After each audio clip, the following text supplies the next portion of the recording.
നസീർ സാറിൻ്റെ കാര്യം പറഞ്ഞു വരുമ്പോൾ ഞാൻ വാചാലനാവും. കാരണം ഇവിടെ ഷാനവാസിൻ്റെ കല്യാണം നടക്കുകയാണ്. അന്നും മണിസാറൊക്കെ ഉണ്ട് അവിടെ ഉണ്ട്.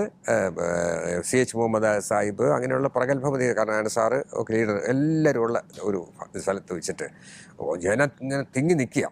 അപ്പോൾ വന്നിട്ട് TS സുരേഷ് ബാബുവിൻ്റെ അച്ഛനും എവർഷൈൻ പ്രൊഡക്ഷൻസിൻ്റെ മാനേജറും കൂടെ വന്ന് പറഞ്ഞു, സാർ തിരുവനന്തപുരത്തെ കോളനികളിൽ നിന്നും 10,000 1,500 പേര് ഇതിനകത്ത് കയറിയിട്ടുണ്ട്, അവർ എന്നിട്ട് ബിരിയാണി കഴിക്കുകയാണ്, ഫുഡ് കഴിക്കുകയാണെന്ന് പറഞ്ഞു. അപ്പം നസീർ സാർ പറഞ്ഞു, ഞാനൊരു 4,000 ബിരിയാണി കരുതിയിട്ടുണ്ടത് അവർക്ക് വേണ്ടിയിട്ടാണ്.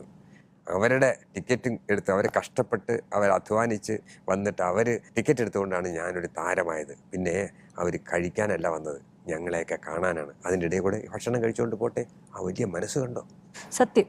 നസീർ സാറിന് ഞങ്ങളുടെ പടം ഷൂട്ടിംഗ് കഴിഞ്ഞ് തീർന്ന് ഫുൾ പിക്ചർ തീർന്നതിന് ശേഷം അദ്ദേഹം ഡബ്ബിങ്ങിന് തിരുവനന്തപുരത്ത് വന്നു. തിരുവനന്തപുരത്ത് ഡബ്ബിങ് വന്നപ്പോഴത്തേക്കും അദ്ദേഹത്തിന് അന്ന് 1,00,000 രൂപയാണ് അന്നത്തെ റെമ്യൂണറേഷൻ. അന്ന് തിരുമല എന്ന് പറയുന്ന സ്ഥലത്ത് 150 രൂപയുള്ളൂ ഒരു സെൻറ്റ് സ്ഥലത്തിന്. അപ്പോൾ ആ 1,00,000 രൂപയുടെ വിലയൊന്ന് മനസ്സിലായിക്കൊള്ളണം.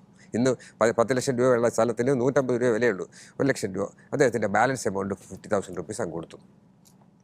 ഡബ്ബിങ് കഴിഞ്ഞ് കഴിഞ്ഞപ്പോൾ അദ്ദേഹം എൻ്റെ അടുത്ത് പറഞ്ഞു, ബാലു നാളെ രാവിലെ അമൃത ഹോട്ടലിലേക്ക് വരണം, 11 മണിക്കാണ് ഫ്ലൈറ്റ്, ഞാൻ 9 മണിക്ക് പോകാൻ മുമ്പ് എത്തണം എന്ന് പറഞ്ഞു. ഞാൻ പ്രൊഡ്യൂസറെ വിളിച്ചുകൊണ്ട് പോയി.